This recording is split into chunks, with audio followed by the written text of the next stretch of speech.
See, I have it on full screen, so I can't see it. I have the floating meeting controls hidden, so I can't see the participants. Could you tell me, like, when we get up to, when we sort of go up a ways and then it sort of slows down and then I'll start? Yeah, sure. We're at 8 folks right now. Okay.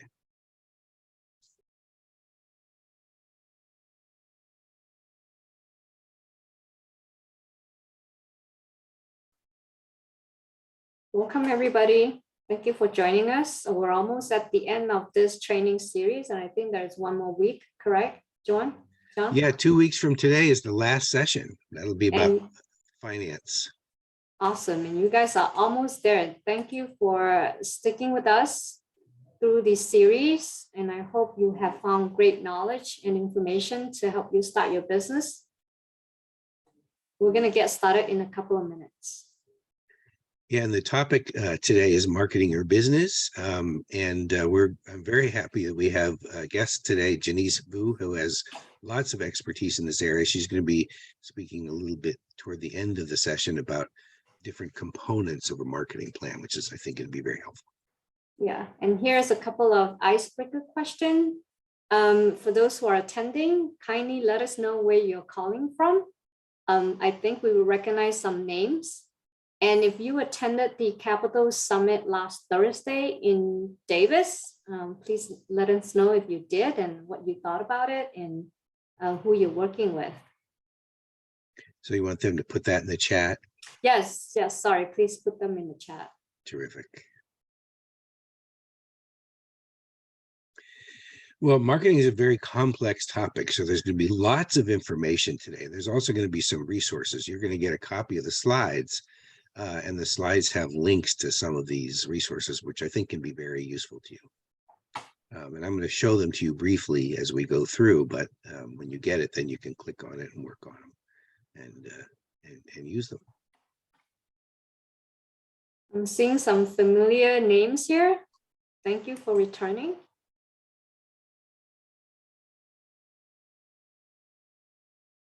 Hello, Sacramento and Davis, Citrus Heights, Fair Oaks, Lincoln.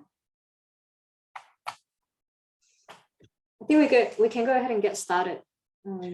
John, okay, terrific. Thanks so much. And I'm really glad that everybody came again today. This is the 4th session. I think I'll go on to this next slide, which will probably show you the disclaimer. We got to do that every time. So I'm not an attorney. I'm not an accountant. I'm not giving you professional, legal, or financial advice, but I am giving you information which will hopefully be useful to you in your marketing efforts. And so that, we have to say that the small business development centers are not liable for anything that you do with this information that you get. So that's our little thing we have to do every time. Hey, John. Yes. Yep. Are you sharing? Can you share your Google Slides one? Is that the one you're intending to share, right? Is that not on the screen? Nope, it's the PowerPoint one. Oh my, okay. Thank you so much. Yeah, that's right. Oh, that's right. I forgot. You have to, it used to be, you didn't have this problem before, but now they have this thing where you have to pick which one you're going to use. This looks like it's that one. Yes. Terrific. Thank you so much. I would have spent minutes doing this and not knowing it wasn't happening. Okay, great. So let's go on. So this is part of a series, and it is the 4th. Are we going to go on to the next piece here? Let's come on. We have to go to the next one. There we go. So this is the 4th. We're going to be talking about marketing, and the very last session is 2 weeks from today, and we're going to be talking about understanding and managing financial statements. So there's actually 2 sessions about finance. We had one last time and one next time. So objectives for today include, we're going to teach you the fundamental principles of marketing and discuss building blocks of marketing, how they tie together. Enrich your knowledge to take learnings to apply them to your marketing efforts. This is not an academic exercise. This is about helping you market your business, right? And the agenda includes a bunch of items. What is marketing? The marketing process, how to do market research and some resources for that, customer segmentation and your target audience, positioning in the customer's mind, and the different components of a marketing plan. As I mentioned, Janice is going to be joining in on that part. So what is marketing? By the way, if you have questions for me, please put them in the Q&A, and anything else you want to communicate, please put that in the chat. Okay, so what is marketing? So it's the actions. This is one definition, right, from the Oxford Dictionary. So the action or business of promoting and selling products or services, which includes both market research and advertising. So we want to talk a little bit about marketing versus branding. So branding is really the foundation of the business. And then you figure out what is your value proposition, right? Benefits to the end user.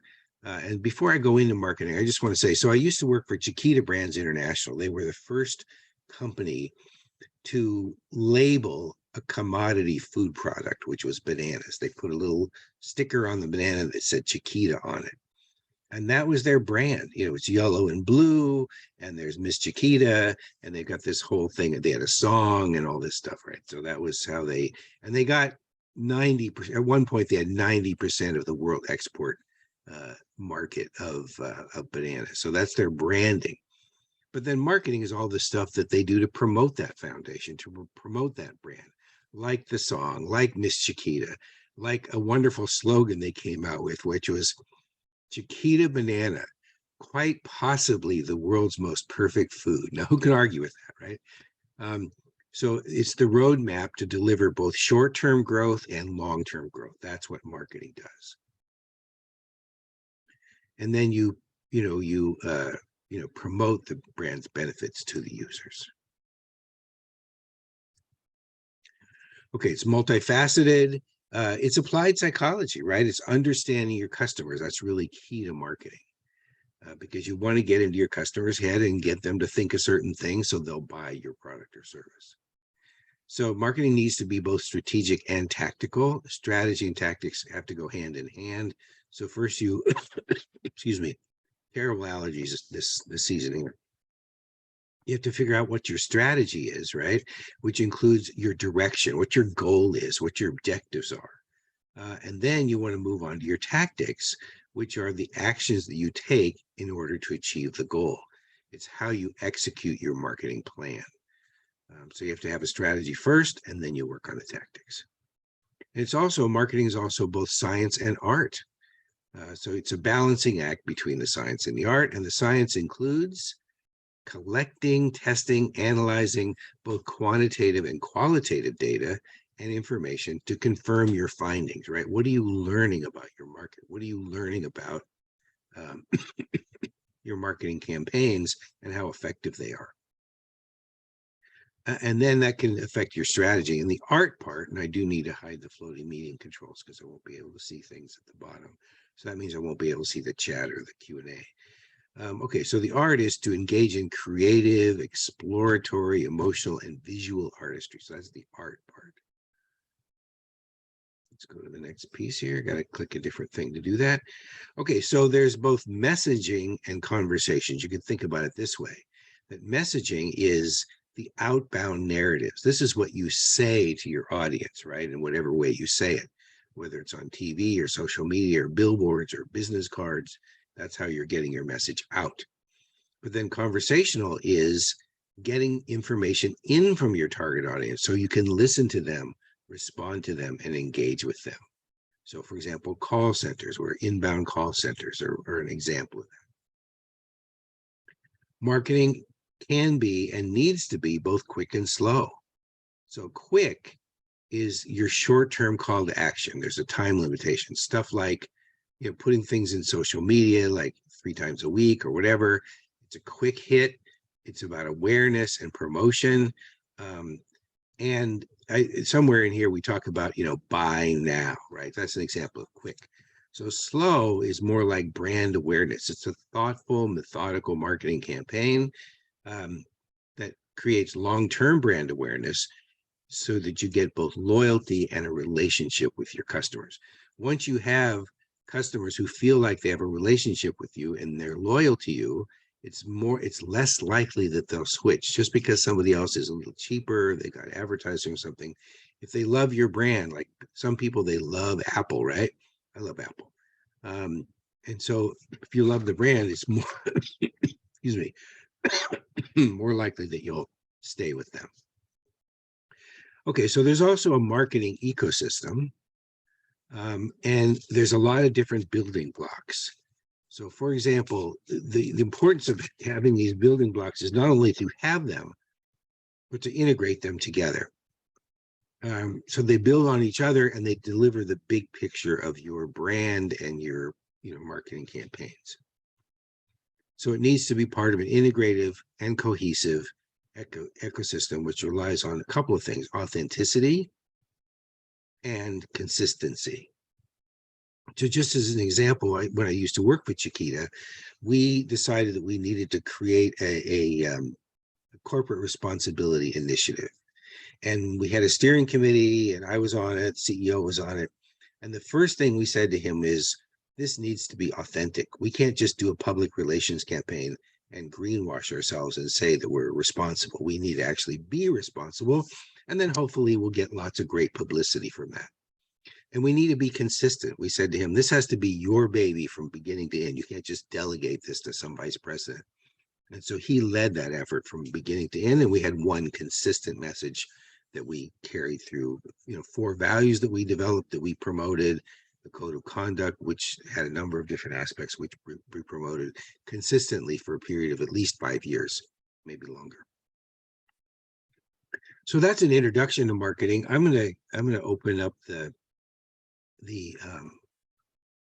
sorry, I can go back to this again. I'm going to open up my screen so that I can see the Q&A. So if there's any questions, please put them in the Q&A.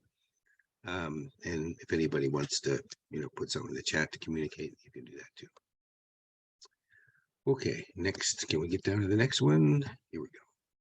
So we're going to talk about market research, also a very complex topic. So one thing you need to do is know your industry. And there's lots and lots of industries, as you can see. Let's just quickly scroll down the list here. From A to W, nothing in the X, Y, or Z category. So what I'd like you to do is I'm going to put this in the chat. Let me get that link. Here we go. I'm going to get that link. I'm going to put it in the chat. And I encourage you to go in there. Oh, can I send it to everybody? Everybody, there we go. Just click on it and see if you can find your industry, because it may not be obvious what industry you're in. Like right now I'm doing training. So is that an industry? Well, according to this Bureau of Labor Statistics, it's not. So let's see, what else might it be? Sometimes it's called training and development. Nope. How about learning and development? Sometimes it's called that. Nope. So let's try education. So there it is. So I encourage you to find your industry, because you can find lots of stuff about your industry in there. Okay, enough of that. Next on, know your brand. You have to be very clear about your brand. I remember there was a person at Chiquita in marketing who was the keeper of the brand, and anything you ever wanted to do using the brand, like the Chiquita logo or anything, you had to talk to her first, because they don't want anything messing with the brand. So you want to know who your competitors are, and there's a resource for that, which you can click on when you get the slideshow. And so there's, how you can do market research and competitive analysis. There's all kinds of stuff there. And then you want to also, come on. So you need to know your direct competitors, who's doing something just like you. So right now I'm on the board of a sunscreen company. So well, actually, we started out thinking we were going to manufacture and sell sunscreen, but now actually we're going to create a formula and license it. So right now, before it was other sunscreen brands were our competitors. Now our direct competitors are other companies that create molecules that go into sunscreen. And the indirect ones are other things like, SPF clothing. We're not in the mineral sunscreen business. So, like zinc and titanium might not be, but the chemical sunscreens would. So those are examples of direct and indirect customers. And you want to know, I'm sorry, competitors. Then you want to know who your consumers are. For example, when we were thinking about selling, not to selling to sunscreen companies, but selling to consumers, we decided we had 5 main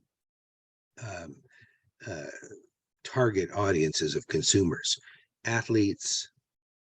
Let's see, when there's 5, you can only remember 4, right? Outdoor workers, parents of young children, senior citizens, and another other category that I can't remember. And then we developed different personas and different marketing strategies for those 5 targets. So here's some things about how you can identify your target market, and that comes from the South Bay SBDC. So 10 steps you can use. And let's see what's next. And you want to know what are their needs and wants. So, like parents with young kids, their needs and wants are very different, for example, than athletes. Athletes care more about, is this going to stay on while I'm, if I'm running a marathon, is it going to stay on while I'm sweating? Whereas, the parents of young kids are probably going to be more worried about, how is this going to affect my delicate child, right? So you want to know that the factors that impact their decision-making process, excuse me, and purchasing behavior. So, if you go to Target, you've got a wall of sunscreen in the spring and summer. So yeah, how do you decide, right? And do you get it at Target? Do you get it from Amazon? What do you go to the food co-op and buy it there? There's lots of different ways that people make their purchasing decisions and purchases. So we're going to talk a little bit about market research here. I think I might have skipped a slide, might have gone by, but let me see. So here's some, this is from SBDC, which has some market research information. That's on the slide you'll get. So there's different kinds of market research, which includes primary. That's when you actually go out in the field. We started with the sunscreen company talking to potential consumers, and it was mostly parents of young children. That's who we started with. So you can do your field research.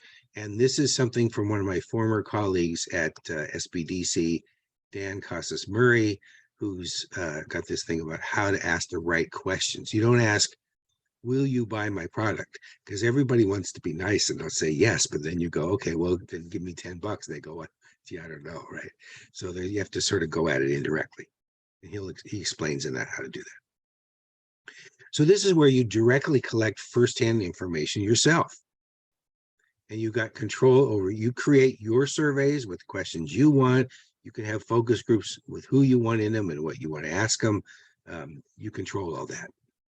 But it's very expensive and time consuming. And now indirect, secondary stuff you can do at your desk. So here's another resource from the Small Business Administration about how you can do that.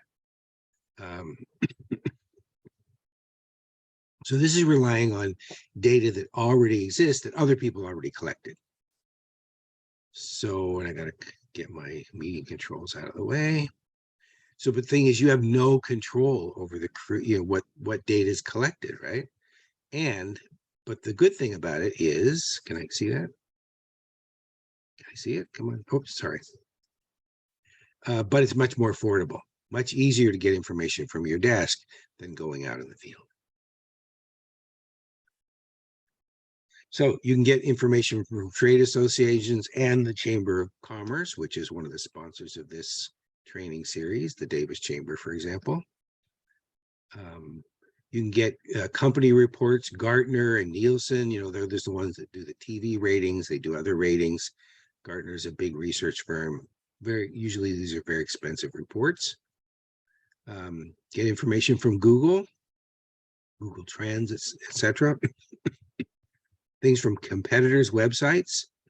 You can go to the public library, for example, the Yolo County Library in Davis is a place you can go to get information about your competitors. You can go to the U.S. Census, where you can get, and it says here, see, they've got a good brand, right? And slogan, measuring America's people, places, and economy. So if you want, and this is what you want to know about people, maybe not so much about places, but people and economy, you get lots of data at the census, and it's all free. And then there's lots of other market research tools and resources, which you can see here's 19 of them on this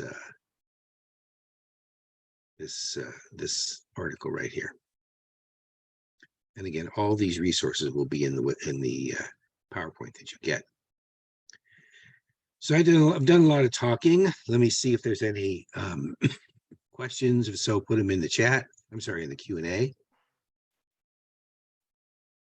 John, we have a question from Sky. Specifically, what kind of resources are available at the library?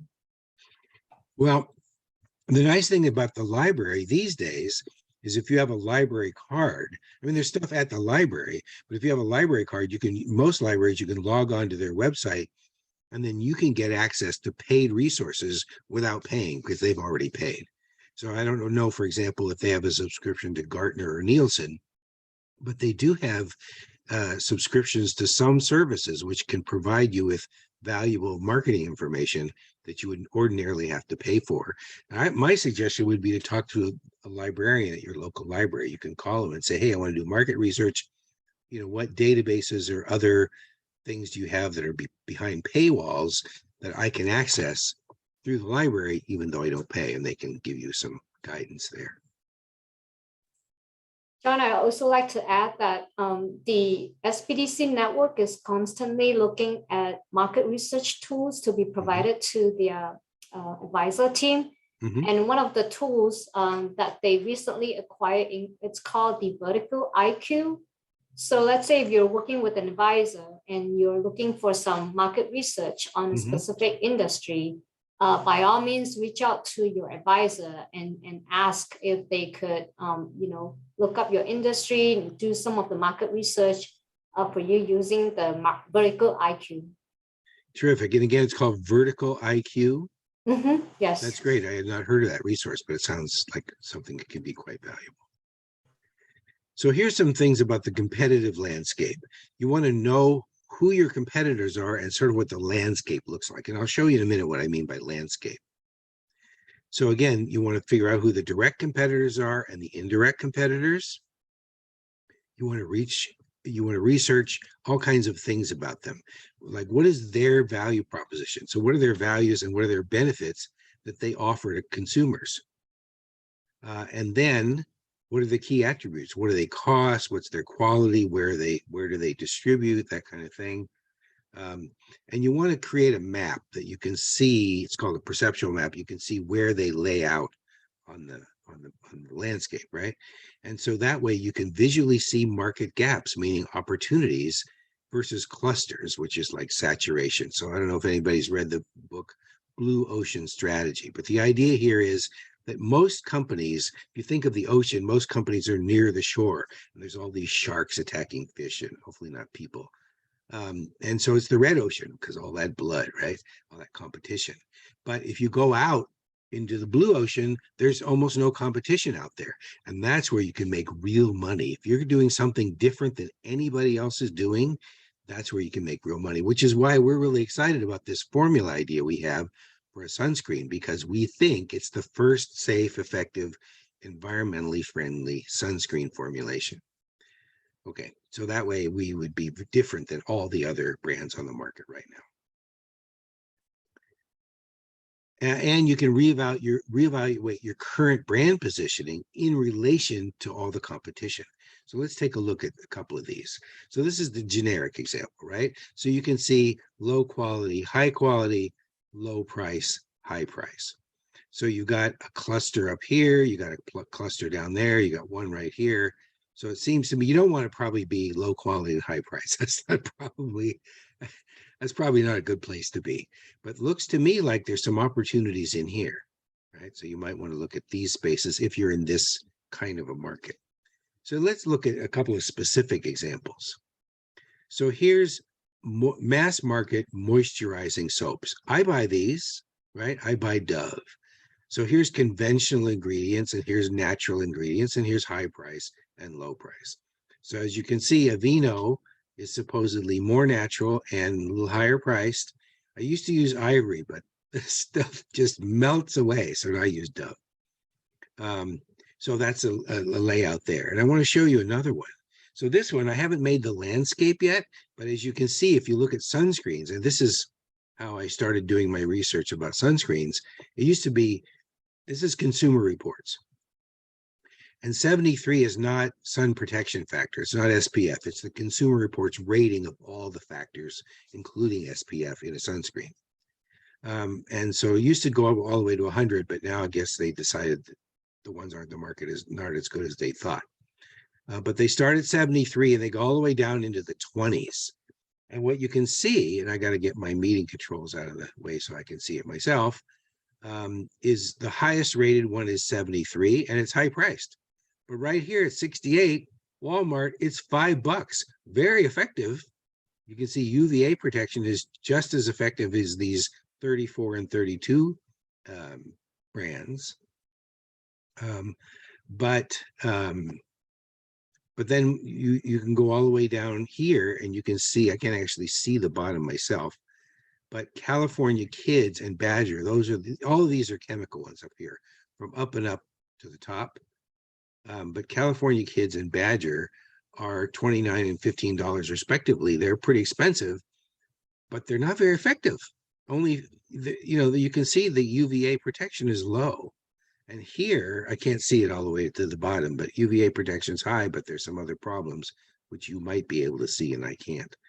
Down there at the bottom. So you could use this information to create one of those. Can I get up to the top again? I can't get to the top. That's okay. One of those perceptual maps like the ones I showed you before.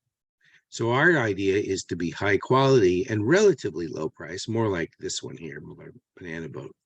And we know there's a market because, for example, on Up and Up, the Target brand, they put on their reef conscious, because the thing is, one of the problems is with sunscreens, these effective chemical sunscreens, they kill coral and they get in the human bloodstream.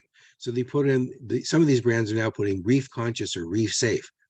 They have not changed their formula. They're just as harmful as they were before, but they have those nice reassuring words on there that say that they're conscious or safe, right? So we know there's a market. Question is, can we get in? And where do we get in?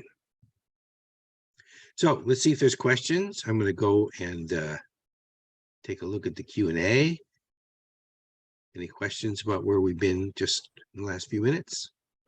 No questions so far. Okay. And we're going to go ahead.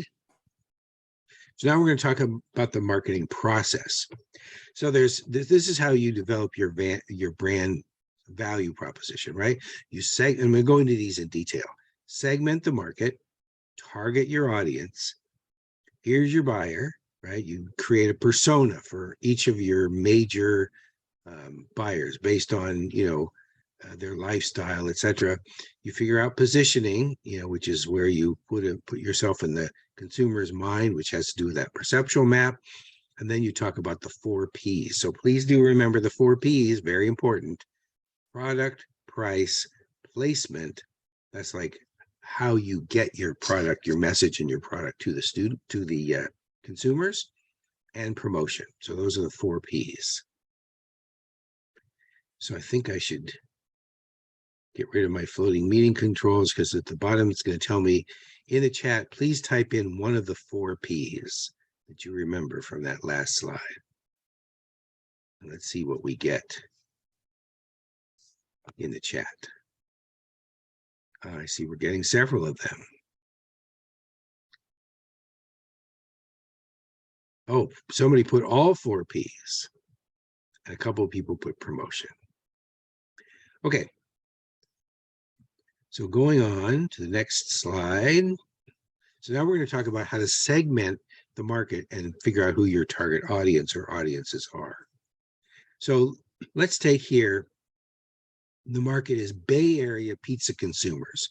So last June, my family and I went down to Oakland for a few days, and we're big pizza eaters, so I had to find, where am I going to find good pizza at a reasonable price, right? And so this particular pizza company decided to segment their market into soccer moms, working professionals, and college students. So let's talk about the definition and the purpose. So what consumer segmentation is dividing your market into homogeneous groups so that you can have one marketing message for each group that works the best for them. Marketing message and marketing channels that work the best for them.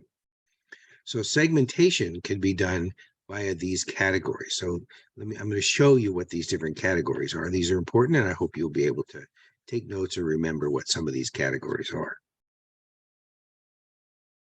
So they include demographics. So that's one category. Things like age, income, gender, education. Those are the kinds of things you'll find in the census, for example, demographics. Another one is geographics. Where are they? You know, what state or city or zip code are they in? Are they in an urban area? Are they in a rural area? Are they in the suburbs? Are they in the United States or are they somewhere else? And then the psychographics, and this is like attitudes, values, lifestyle. Those are also very important. And then, behavioral. So they're purchasing or use patterns. And then finally, you could do sort of a combination of those, right? You might look at a number of factors at the same time. So again, these are the categories: demographics, geographics, psychographics, and behavioral. So you could start with several potential segments, right? Here in this case, they started with 3, but then they decided that soccer moms and college students were a better market for them than working professionals, this particular pizza company, right, in the Bay Area. So they started with 3, and they decided that they would focus on 2 because they had a greater need for time-sensitive consumption and convenience on a budget. And that's what this pizza company thought they could deliver. So here's your buyer persona. Here's soccer mom Sarah, right? She's a blogger. She's got 2 young kids. She's in journalism, right? She's female. Here's her age. Here's the household income, et cetera, et cetera. And then you've got educated Eddie, right, who's a college student, lives on campus or is renting, you know, much lower income, male in this case, younger than the soccer mom a little bit, and et cetera. So, you know, they're maybe not eating enough because they're too busy, and here they're on a busy schedule, you know, with the kids and stuff, and they have to find time to get food and stuff like that. So these were their 2 things. And I just want to share with you something about how important and valuable this can be. And I want to talk to you about soccer mom Sarah. So my brother-in-law, he was an advertising executive, and he was making lots of money. And mid-career, he quit his job, and he went and got a job selling yogurt in a frozen yogurt store. This is down in Orange County. And everybody thought he was crazy. You're going from this big, you know, 6-figure job to minimum wage. Why are you doing that? And then he bought a franchise, a Golden Spoon franchise in one location. And then he bought another and another. And well, they sold their house and moved to a mansion not long after that. Now he's retired, and they decided they went from, if you know anything in Orange County, they went from Rancho Santa Margarita, which is a nice community, to Coto de Casa, which is this incredible place, which I think Desperate Housewives was supposedly filmed there. And now they've retired and they've downsized and they're living in Laguna Beach. But he told me, and this is why I want to talk about soccer mom Sarah. He told me the secret for making lots of money in the frozen yogurt business. He said, you want to be in a shopping center with an anchor, such as a movie theater or a department store, close, but not too close to a school. You want it to be close so the soccer mom can pick up her kids and come by for yogurt every day, but not so close that as soon as school gets out, it's mobbed by kids, and then other people come and they go, oh no, I don't want to come here. This is too mobbed. And you have to be in an income with lots of moms and kids and money on the sunny side of the street. That's the buyer persona for frozen yogurt. And it's a lot like soccer mom Sarah, right? Okay.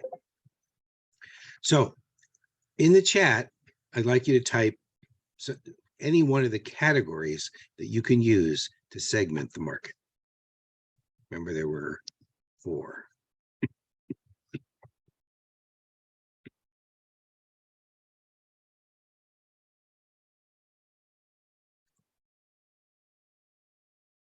So please type, there we go. Somebody said psychographic, behavioral, geographic. You can combine them.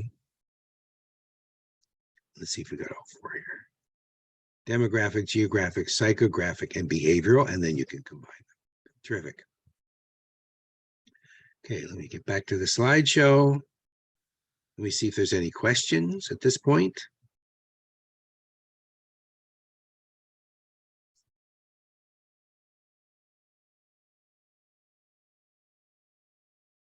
Okay, so let's move on to positioning.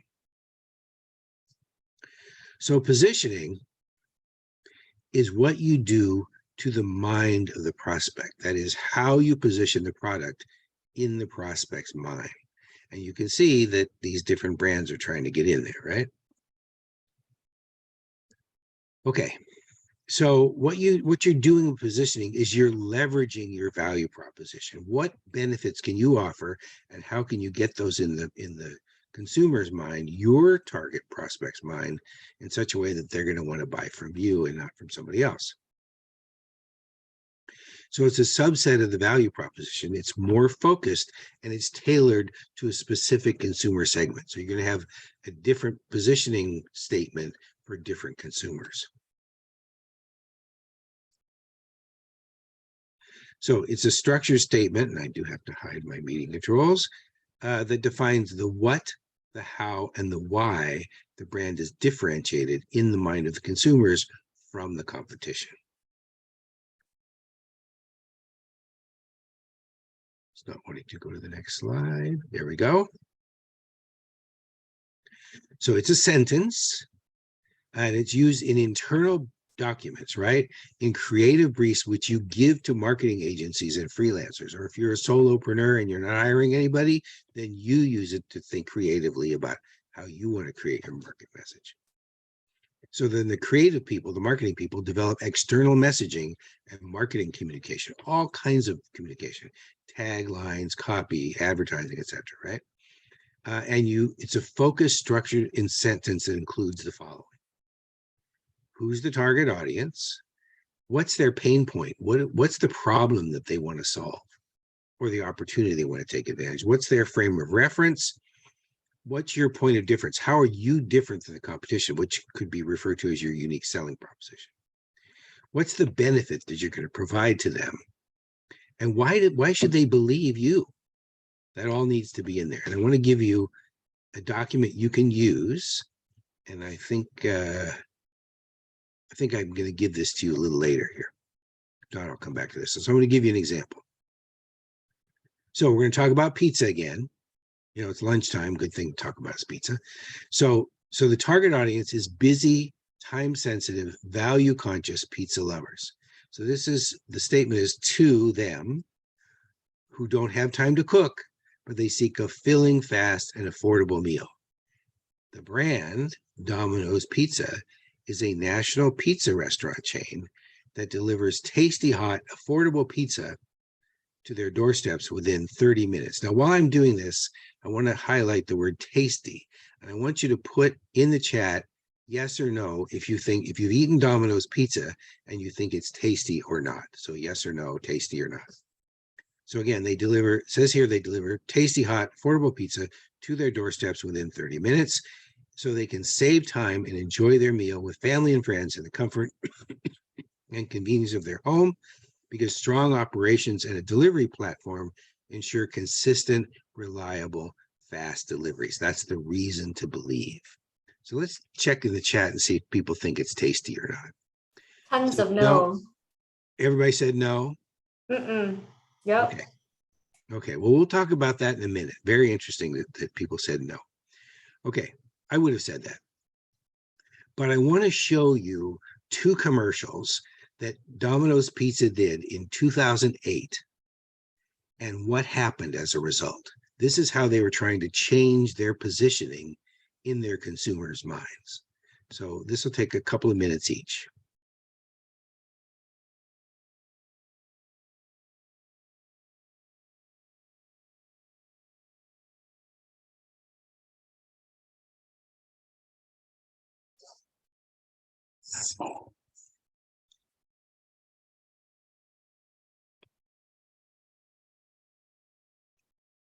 There's no volume, John. Oh, sorry.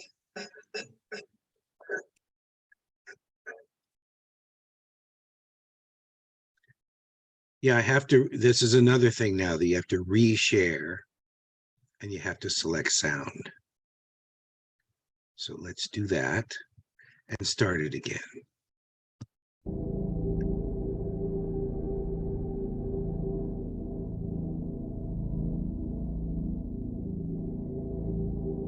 There comes a time when you know you've got to make a change. You know, you can't lead a company like this unless you love food. I love food. I love pizza. It was about 50 years ago that they started the first store just about 5 miles from here. Two brothers had a great idea, and they also said they wanted to get it delivered within 30 minutes, and that's something that no one said could be done. In fact, the first pizza delivery vehicle for our company is that vehicle right there. Around the 80s, we were exploding. We were the fastest growing company in the history of franchise business. Nothing had ever grown like that. Now we're almost 9,000 restaurants around the world. We love what we do at Domino's. Pizza, where's the love? How hard? Bread, sauce, cheese, fresh ingredients. Doesn't feel like there's much love in Domino's pizza. Domino's pizza crust to me is like cardboard. Is it hard to watch this stuff? Yeah, it's hard to watch. I hear what some folks are saying about our stuff. Oh, this one's bad. Worst excuse for pizza I've ever had. The sauce tastes like ketchup. Totally void of flavor.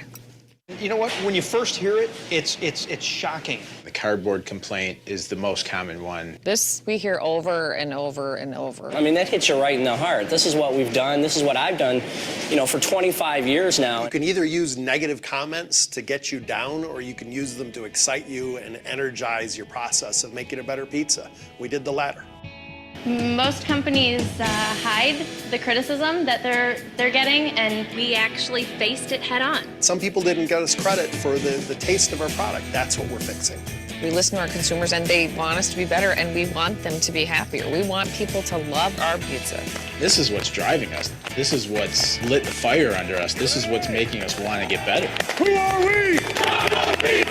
It's been crazy down here. We had our best chefs working hard to find the best combination, looking at 10 crust types, 15 sauces, dozens of cheeses. You can't just add a little salt or add a little something to the recipe. I mean, we basically had to start over with a new recipe. And they were working day and night and weekends to get it done. You know, this is Roxanne. She's one of the lead chefs for pizzas, and she's constantly trying new stuff, and she's saying, try this and try that. You know, the day she put this in front of me, I said, dang, this is the real deal. We changed everything. The crust, the sauce, the cheese. Now it tastes better. We started working on the cheese. We've got shredded cheese. Cheese, it's cheese. It's tastier. When you smell it, it's got an aroma to it. I mean, this is what cheese should be. We started working on the sauce. New sauce is bright, it's spicy, it's robust. We've got garlic in here, we've got oregano, we've got basil, we've got and a little bit of red pepper just to tingle on your tongue. It's a bold flavor. When you bite into that, that's what pizza sauce should taste like. We started working on the crust. A nice, rich, buttery crust with some garlic and some herbs in there. It gives it a nice finish for you. Great taste from the first bite to the last bite on every single slice. Now we got great food, we've earned the swagger, right? We're gonna do an end zone dance on this one. I can't wait to have people try it. And it's not even about being right, it's about us having great food. No, it's about us being right. And you know, I can't wait for Adrian to try our new pizza. So I think he's gonna be surprised. We're gonna bring her the new pizza, see how she likes it. She has no idea we're coming. Hey. Adrienne? Yeah. Okay, so remember, and you can still hear me, right? Yes. Great. So remember, in the 80s, 90s, and 2000s, where they were positioning themselves in people's minds was we're fast, 30 minutes, right? But then they found out that people were complaining about the taste. So they spent 3 years, I think from 2005 to 2008, redoing the pizza, made a new pizza. And here's an example of the results of this new pizza. So I need to come in here at 2 minutes and Now, James, something, bring on those 40 something babies. seconds. Okay, this is baby After the Logan. ad. Logan? And you can hear this, right? You have to turn off the, yeah. Carlos. Yes. How are you? Good, Sam thank you. from Domino's Pizza. Okay. Hey, listen, did you say So they Domino's went to crust several is a different little ones. too I'll just show rubbery? you Adrian. Domino's crust is a little too rough. Domino's Pizza. The way I know Domino's. I'm back. I'm in. I'm in, guys.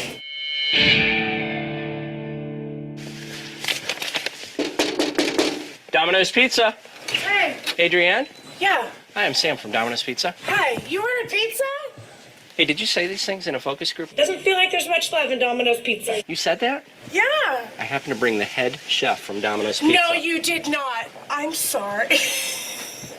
Did you say that about our pizza? Wow, I did. Don't be sorry. Your comments helped us to improve everything about our pizza. Try it, Can I? please.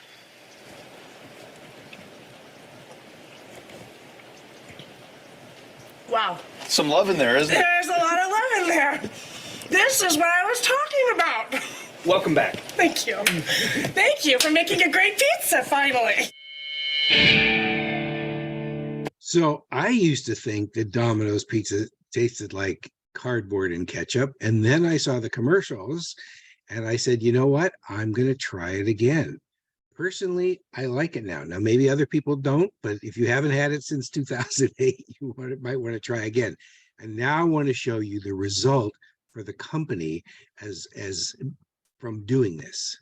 That's the result. In fact, hold on, let me go back here to this and show you this bigger so you can see it better.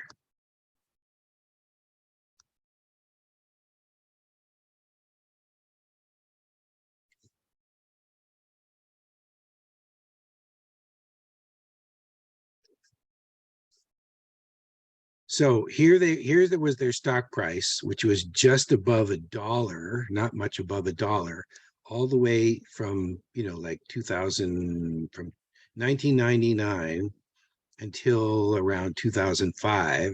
This is when they started working on the recipe. This is when they released the new recipe.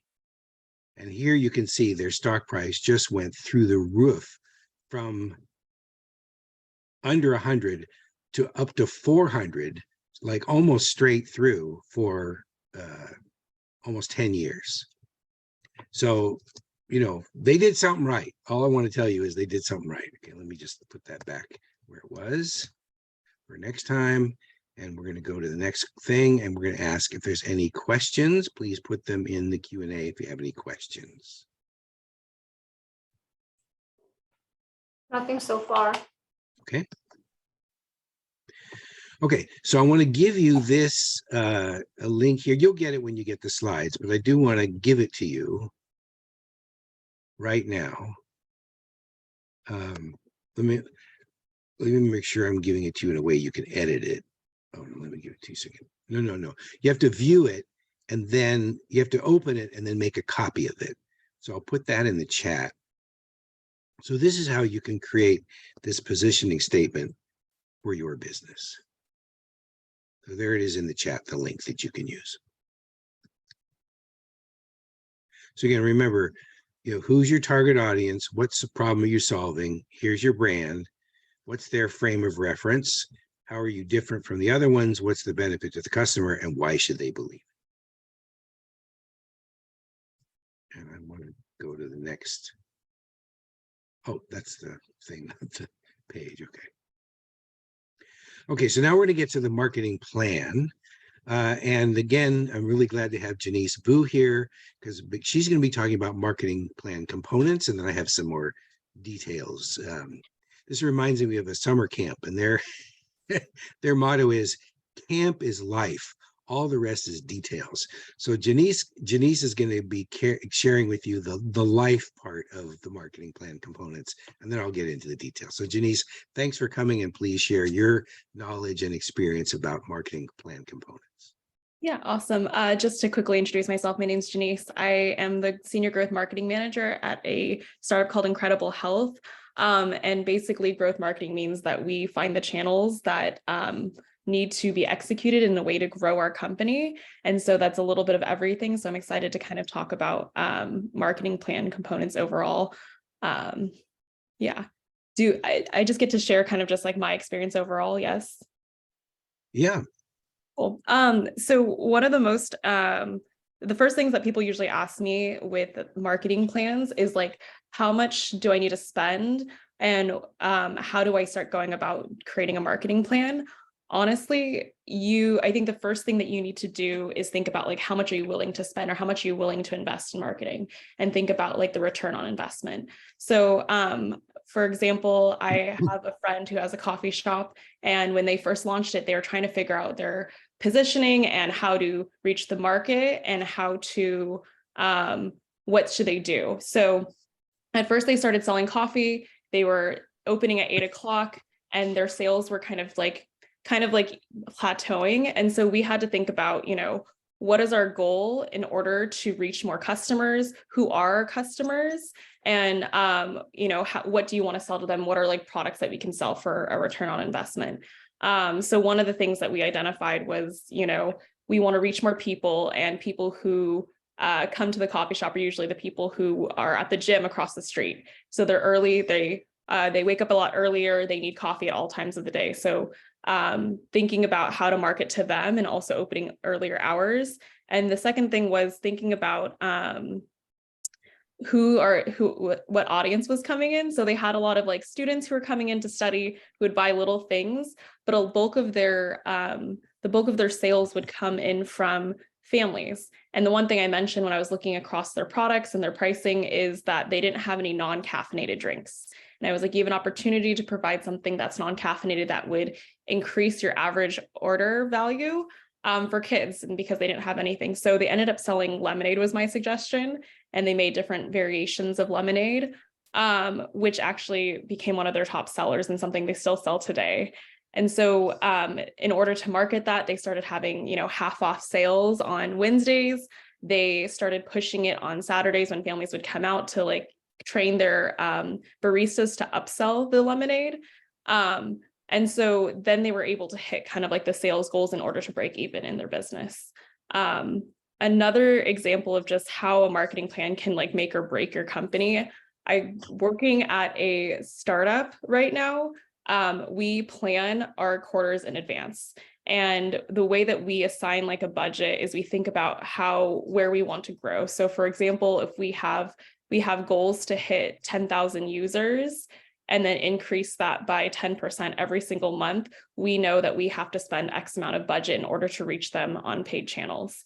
So that's what I'm currently doing right now. And my company is thinking about, knowing that this is the budget we have, what opportunities what do we know works, and where can we expand our opportunities to and test out new channels, and then how we're going to position ourselves. So specifically this quarter, my main goal is to think about how we can further our message of exactly what our company does. So as a app company that helps nurses find jobs in 14 days, we're competing against a lot of noise from travel agencies and agencies that usually screw over nurses, and we're a completely free service. So we're constantly reiterating in our communications how our product is different than all the other products out there. So thinking about kind of, making sure we think about our budget, that we're setting appropriate goals, and then thinking of the tactics that we're going to use to get there, and making sure that it's within a possible time frame. So within this quarter, is it possible to launch a whole YouTube channel? Maybe. Is it going to contribute to our goals? We don't know, because it's an untested channel. Should we invest more in channels we know work? Yes. And carve out a smaller budget for things that are still experimental? Of course. And then the other thing that I always think about with a marketing plan is don't just set it and forget it. Like, it's really easy to be an executor and start tackling the plan. Every other week, I kind of review our goals and say, like, are we hitting the goals that we set out to do, and where do we need to adjust? So I think John mentioned this earlier, that it's a mix of like long-term, but also like short-term, like you have to be flexible. And sometimes it's maybe infusing more budget so that you hit your goals if you're not hitting it, or maybe it's like finding other opportunities to expand your product because the current products you're selling aren't going to help you reach your financial goals. So that was like a really brief overview. I don't know if there's any questions. It's kind of like my experience is a mix of like B2B and also B2C. So happy to answer any questions. Okay, great. Thank you so much. And let's see in the Q&A if anybody has any questions for Janice. No questions so far. I do have a question though. For startups, they have to set aside, and everyone is kind of running on a shoestring budget to start their business. Yep. In terms of, setting aside a budget for marketing, what's a good percentage of, dollar amount that they should set aside for marketing purposes? I think that's the question I mentioned in the beginning, because it's so hard to say like a percentage or a number. It really depends on like your goals. Like if you need to, for example, hit your first 100 users to prove you have product market fit, and depending on your audience. So we do a lot of product testing with nurses, and I do Facebook testing to test out this audience to see if our product is valid. And I know I need to get 100 users. With our audience knowing there's 5 million nurses in the US, it costs me about $500 to validate on Facebook. I think Facebook's a great test to see what it costs to acquire a user, especially if you have such a shoestring budget. I'm a huge fan of like doing it for free if possible, like doing user testing for free. But if your goal is to acquire users, like carving out anywhere between, this is like being very conservative, like 3 to 10% of your budget in order to reach your goals. Thank you for that response. Any other questions? Put them in the Q&A, please. Nothing so far. We have a very quiet audience today, John. I don't know what's going on. Okay. Must be the weather. Janice, thank you so much. I really appreciate you sharing your experience with the group. Thank you, Janice. Awesome. Thanks for having me, guys. I'm going to go back to share the screen here. Here we go. And let's go on to the next slide. Okay, so now we're going to talk about different, the 4 Ps and how they fit into the marketing plan. So you need it, just like Janice said, you need to set objectives, and you have to have a budget, right? How much you're going to spend. You need to take a look at the marketing mix, which again is product, price, promotion, and placement. Like placement is like how you get the message and the product or service out to the customer. You want to, as Janice mentioned, you need to figure out what your return on investment is. You want to make sure that you're getting a positive return for your investment in your marketing.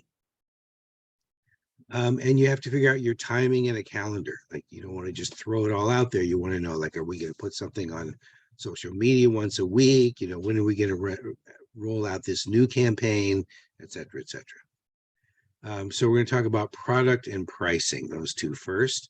So it's either a product or a service. And in some cases, it might be a combination. So you want to think about what are the features of it, right? So let me just give you an example. If you went to the hardware store and you wanted to buy a drill, if you've never bought a drill before, you say, I want a drill. They say, well, what kind do you want? I don't know, what kind do you have? They might say, well, we have ones that you plug in the wall, and they have ones that have a battery. Okay, well, okay, so why would I want one or the other? Well, if you plug it in the wall, it's not going to run out. But if it's got a battery, you can take it anywhere. You can take it outside. You can take it in the attic. Maybe there's no electrical outlet up there, or down in the basement. So you could take it on a boat or in a car or anywhere, right? Even if you don't have electricity. So that'd be a benefit. And, some have a light, some don't have a light.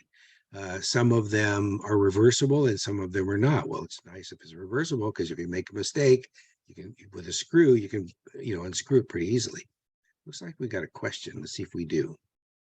What free tools are available to track the effectiveness of marketing strategies implemented? Actually, you know what? Let's see. is Janice first of all, is Janice still here? There she is. Yes, And You're here, does she yeah. have access to answer a question in the Q&A? Yes, I believe she can type the answer, but it's probably she can answer live as well, Janice. Either way. To track the effectiveness of marketing strategies implemented. I don't know what your business is, but the way that you would track effectiveness is like Google Analytics. If your campaigns are driving traffic to your website, as well as like Facebook and Google all have a lot of free tools to track like your social followers and things like that as well. It just depends on what your business is. So. Okay, thank you. So next part here. Oh, functionality. So, so the features are related to the functionality, meaning, you can take the drill anywhere, or it's got a light on it, so you can do it in the dark, or it's reversible, so you can take a screw back out again. It might be a formula, right? In our case, in the sunscreen business, we're making a formula. It could have to do with the nutritional value of a product. Maybe what the ingredients are, all natural ingredients, right? Maybe the packaging. Oh, we've got eco-friendly packaging, biodegradable packaging, whatever. Or the services that you offer. We have a no money back guarantee. We have a free return policy, et cetera, et cetera. Or different sizes. So it's interesting. For years, I've been talking about WD-40 as the only big successful company that only has one product. You can get big cans of WD-40 and little cans of WD-40. But I actually looked at it online the other day, and now they have different versions. They have like penetrating version and some other silicone version. But at any rate, sizes also are another way you can differentiate yourself. My son, who's 12, loves kosher dill pickles, and I usually buy them at Raley's or Safeway. It's called Mount Olive brand, and they have these little bottles that are like $6 or something like that. And then I went to Smart and Final, and I saw that they had the same bottle for like $5, but for $6 they had a bottle that was twice as big. And for $8, they had a bottle that was 4 times as big. So I bought the big one, and he was very happy. So, the fact that that's why some people go to Costco, because they can buy big quantities of stuff in one package. And then if you got a big family, for example, or a big household, then they don't have to go buy a whole bunch of little things, and they save money.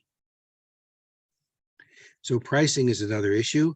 So value pricing is when you're cheaper than the other competitors. Parity pricing is when you're in the same range as them, and premium pricing is when your prices are higher, and they're higher because presumably your quality is better, and therefore your reputation, your brand is better, and they want that from you. So for example, there was a time, I'm not sure this is true anymore, but there was a time that you could sell Chiquita bananas for more money than other bananas. Little secret, they're basically the same. There's only 2 varieties of bananas that are sold commercially, other than the red bananas and the plantains and things like that. Grand Nain and Cavendish are the names of them. So they're all basically the same. I shouldn't say that, but they are. But because Chiquita was, one time I was on an airplane, and I told the flight attendant I work for Chiquita, and she said, "Oh, Chiquita, that's Spanish for banana, right?" We got positioned in her mind, right? We're the banana you want to buy. So for a while anyway, we could charge a premium price. Okay, so now placement. So that's your distribution channel. How do you get the message out, and how do you get your product out or service out to the customer, right? All the channels where your consumers can purchase your product or service. So here's some examples. There's lots of them. You can sell off your website, a store, right? A virtual restaurant. There's a new one here just down the street from me. The delivery only. You can't buy anything in the restaurant.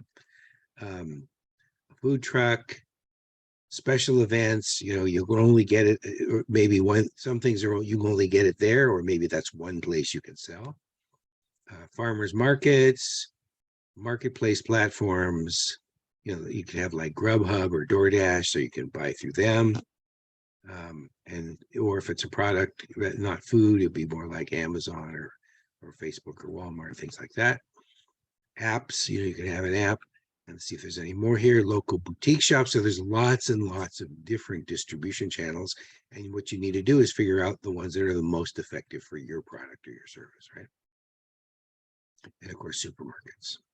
So now let's talk about promotion.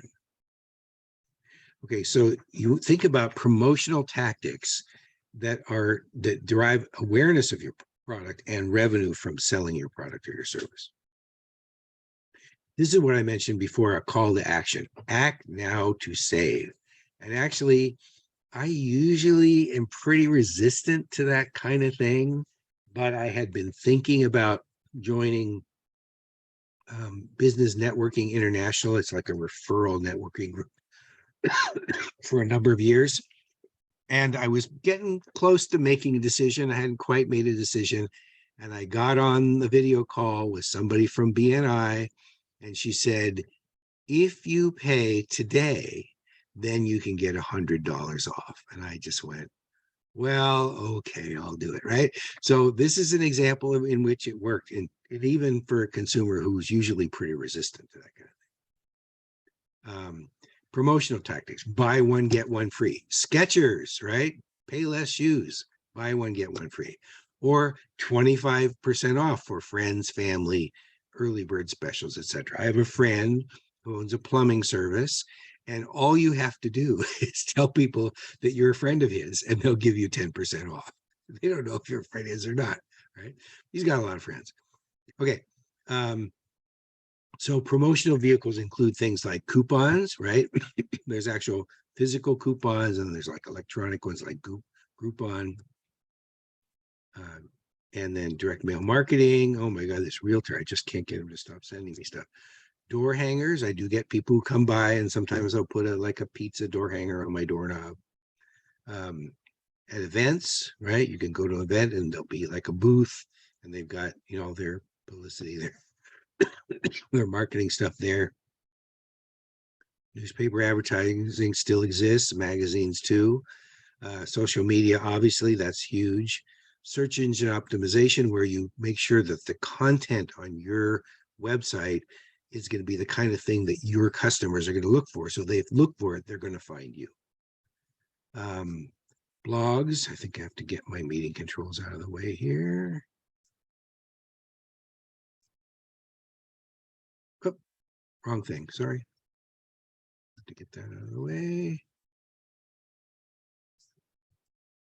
Can I go to, public relations, third-party marketplace platforms. I mentioned, for example, Grubhub before. So marketing communications summed up, it's all the touch points where you build brand equity. Every way and place that you can get your brand into the consumer's mind and your product or service in their hands. Those are the touch points. That includes your website. This is somewhat similar to the last list, but social media, in stores, that includes things like signs, at cash register signage. If there's something that's right there where the merchandise is, there'd be a sign. The staff name tags and uniforms. Shopping bags, think of IKEA, right? There's a shopping bag you can use in the store. There's a different colored shopping bag that you can buy, right? So they're blue and yellow. I don't know what that is with Chiquita, but anyway, that's what they're doing there at the Swedish store IKEA. Takeout menus, that's great. You take a menu out. A lot of times in offices, people will have a stack or a bulletin board with takeout menus, and people go, oh, where do you want to eat today? And then they all look at menus, right? Sidewalk signage. There's a new coffee shop on my corner, and they got a sign on the sidewalk says open, 8 to 5, whatever. Window decals, gift cards, very popular. Loyalty cards, where you punch them out or whatever. Brochures, business cards. And then all that swag, right? Bags, t-shirts, baseball caps. Actually, years ago, I used to be in the silkscreen printing business, and that's what I did. Mostly t-shirts, occasionally other things, but mostly t-shirts. And then the packaging. and the little hang tags that go on the packaging, right? Sometimes there'll be something little attached to the package and it'll be some special offer. Or I know, for example, we often buy Barsodis. We can buy this at Rayleigh's and Nugget and maybe at Safeway, Barsodis apple juice. And in the fall, they'll have a little package of like spices, cinnamon and stuff that you can use to make mulled cider, heated, hot cider. Oh, lots of details. So we're going to do the wrap up, but before we do that, because we do have a little bit of time, I want you to go back, and I'm going to go scoot back up here. No, I'm going to go back to the chat. Let me see if I can find this. Hold on. I'm going to go back to the chat, and I'm going to ask you to go ahead and take a stab at your positioning statement. So I'd like you to go in, click on that link I just put in there, and I'll show it on the screen in a minute. But also I want to mention to you that Sui said, if you would like assistance figuring out a marketing strategy to market your business, you can use our one-on-one advisory services. We have a couple of marketing advisors on our team, and you can register at Sacramento Valley SBDC.org. And then in addition to that, please take a look at this. Click on this thing I just put in the chat. I will put it up on the screen here. And I'd like you to spend a few minutes and make a copy of this and then start typing in it and put down, who's your target audience? What's the problem that they need to solve? What's your brand? What's the frame of reference, your point of difference, your end benefit, and the reason to believe? And while you're doing that, I'm going to go ahead and do an example for the sunscreen company, but I'd like you to do it for yours. And when you're done, I'd like you to copy the whole thing and put it into, now it's going to be a little funky with these extra extra things in parentheses, but I'd like you to copy it and put the whole thing in the chat once you've done writing it. So I'll just do mine while you're working on yours. And I see we've got about a half a dozen people who've gone in and gotten this document, and there's lots more of you on the call. So if you'd like to go in and grab it and start writing on it, you'll have a few minutes to do that now. Hey, John, I've also Yeah. put in a chat box for folks to complete the workshop evaluation when they have a moment. Terrific. And since you're talking about marketing, I'm always reading on your counseling notes, you're testing the marketing channel. Mm-hmm. Do you want to elaborate a little bit about that? Yeah, let's do that right after this, and then we'll get to the end and talk about the survey too. Okay, thank you. So to sunscreen companies who know their brands are not safe. Synexis is a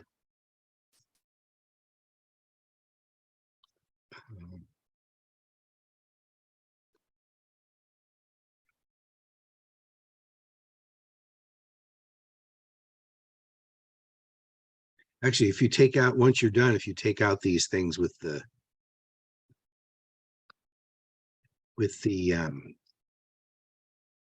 parentheses, then you can get a cleaner copy to paste in the chat. That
Come on.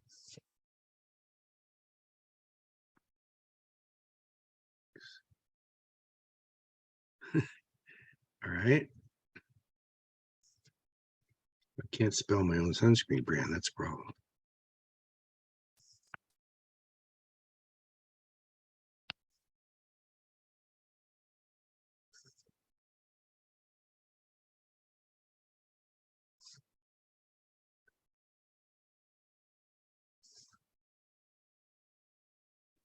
So this becomes a terrific elevator pitch when you're done.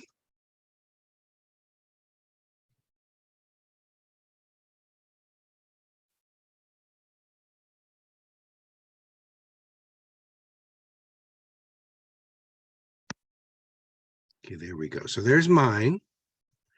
Actually, I'm going to keep that one. I like that one. I'll go make a, I'll go send it to myself.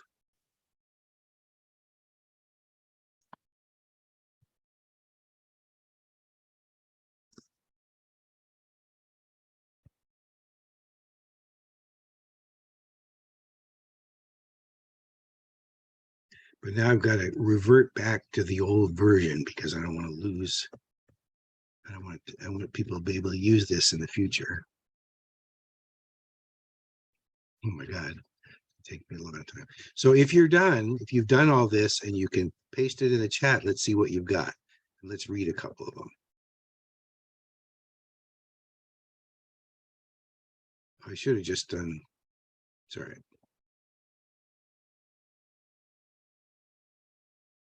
There we go.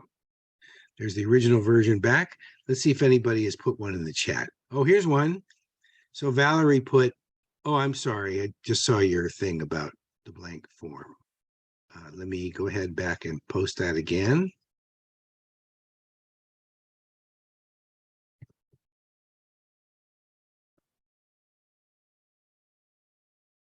So here it is again, for anybody who was not able to get it before. And let's see. So Valerie's got two pet owners needing to leave their pets. Perfectly pampered pets will customize your pet's time away from you in our home or yours for half the price of a pet motel, because we will love your pet like you do. Okay, terrific. I don't know if there was going to be anything else, but that was great.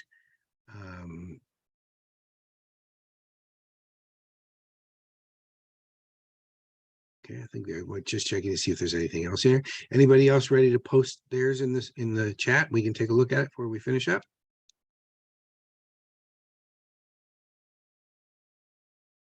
Okay, in the meantime, let's see, I'm going to stop sharing for a second. I'm going to go find that testing marketing channels thing. This is something else that was developed by my former colleague,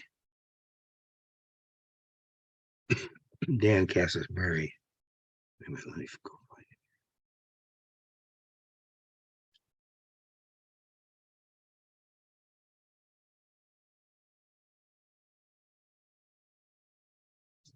There we go. That should be it. Okay, so he adapted this from a book called Traction, and I've adapted it in a particular way that I like to use it, but it's basically the same thing he's done. So let me share the screen. Let's go back and see if there's anybody else who put theirs in the chat. I don't see any, but I will share the screen and I will show you how to test marketing channels. So this book Traction has about 20 marketing channels. They're all on, I think there's 18 of them here on this these two pages. So blogs, publicity, search engine stuff, content marketing, social media, email marketing, and then there's offline stuff, you know, billboard, business cards, that kind of thing, and all these. So there's all these different ones. So the way you test these different marketing channels, because it's too many to use at the same time. So a way you can test them is you can brainstorm ideas about how to do that. So let's just take blogs as an example. Okay, so how do I find blogs in my niche? Okay, for example, bloggers who blog about skincare or sunscreen or skin cancer or anything like that. So we find the bloggers, right? That's to make one idea is find a list of bloggers and then write some copy that you could send to them that you want them to publish. And another one would be write some talking points for an interview that they could do with you. And the last one is a cover message you can send them so that to motivate them to want to either publish what you sent them or interview you and then write up the interview on their blog. And you do this for all of these. And the ideas are going to be very different, right? You know, things like offline ads like business cards and what's the other thing? Business cards and billboards, very different than blogs. So you brainstorm all of them. Then you pick 6 that you think are based on what your ideas are, the ones that you're best able to test and look like they might be the most likely to be effective, right? So you copy that over to these two pages here, right? The channel, the channel and the, you put the channels and the ideas there, right? And so here on the second sheet, what you do is now you think about, okay, so given what I have in mind, what images could I use? What words could I use in my marketing? And do I want any kind of diagrams? And then based on that, you come together with some kind of a understanding of what your generic marketing message is. It could be a narrative.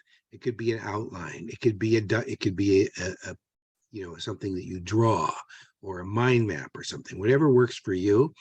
And then you adapt it 6 times to 6 different channels, which is a lot less work than creating 6 marketing messages from scratch. So now the last step is you test them. So now you've got 6, you're going to put those 6 on here. And now you're not talking about your ideas. Now you're talking about your actions, what you did, right?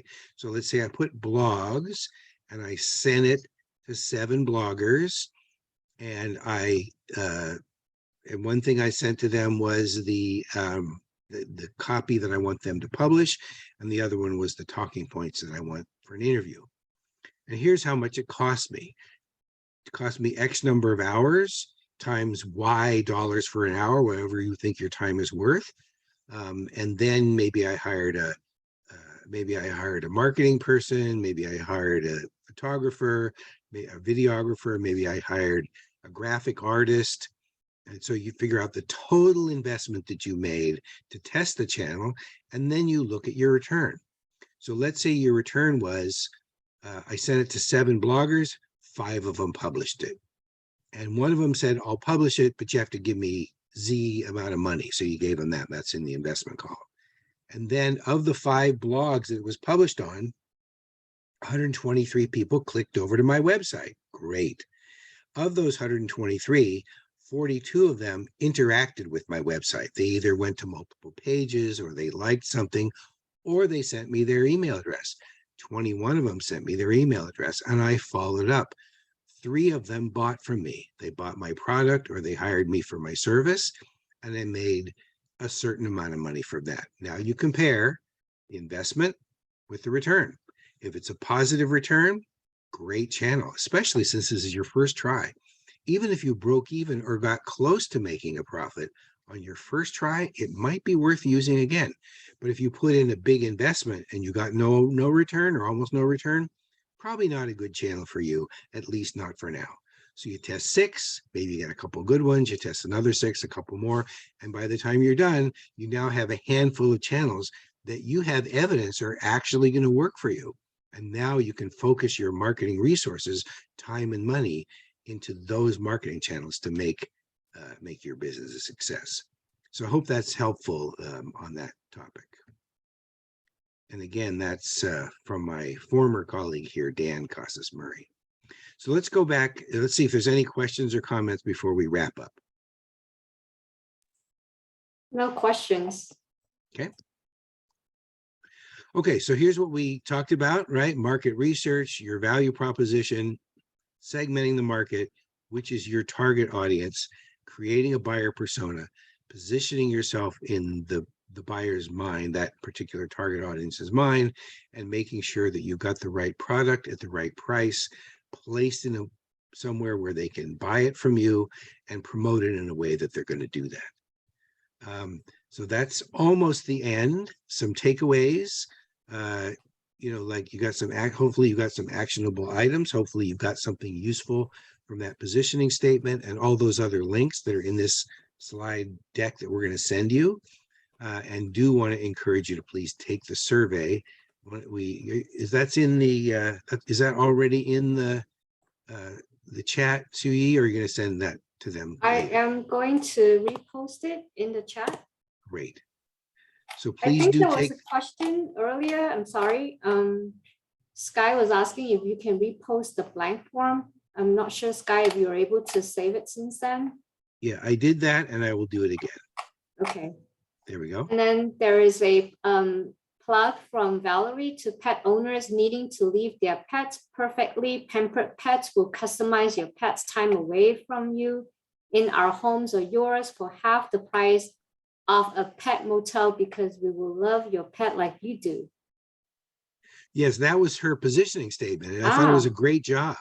Terrific Awesome. job. Thank you. Yeah. Actually, the half the price reminds me. So when my son was 9, he went into the fresh produce business, and we used to pick fruit from people's trees with permission and go to door and sell it for half the retail price. So the positioning was great. Fresh from the tree, half price. We sold out every single day. I mean, we never ended up with any fruit left over. It was great. We'd go with bags and bags of fruit and we'd sell it all. Well, So entrepreneurship runs in your family, John. yeah, for a 9-year-old, he was making 10, 15 bucks an hour. That's a good business when you're 9, for sure. And it's so easy. You just pick the fruit and then you just go see if people want it, right? Okay. So again, and Sue, we want to put that link one more time about signing up for SBD advising. Oh, SBDC sure. advising. Yeah. I'm going to put the link to our website. Mm-hmm. And we have lots of other trainings. Almost all of them are free, and the ones that aren't are low cost. This all comes to you free or very low cost because the taxpayer pays the bill. And the purpose is to have businesses start and thrive. And we hope that your business will start, and if it hasn't already, and thrive. And the SBDC is here to help you in any way it can to make that happen. So please do go ahead and use the that website in there. Where is it? Sacramento Valley SBDC.org. Okay, and Desiree's asking the worksheets that I was showing, the traction handout. So that was developed from the book called Traction. And it was developed by, like I said, a former colleague here at the SBDC, Dan Casas Murray. He has his own company called theleaninnovator.com, and he has all of his materials there on the website. And yeah. Okay, so right, there you go. Oh, it's actually theleaninnovator.com. My bad. Yeah, it's okay. It's hard to get a website with the name you want these days. Everybody's got a website that, everybody's got a website already with your name that you want. And I think there's one more slide. It doesn't seem to want to go to the next slide. So let me get out of this and see if there is, or maybe that's the last one. That's it. Terrific. On time. And Janice still there? Yes, you are. Thank you, Janice. Thank you so much for coming and sharing your thoughts today. I really appreciate it. Yep. Thanks for having me. Thanks, everybody. Okay, have a great day. And we'll see you on April the 5th. Same time, same link. Thank you. Thanks, John. Bye, everyone.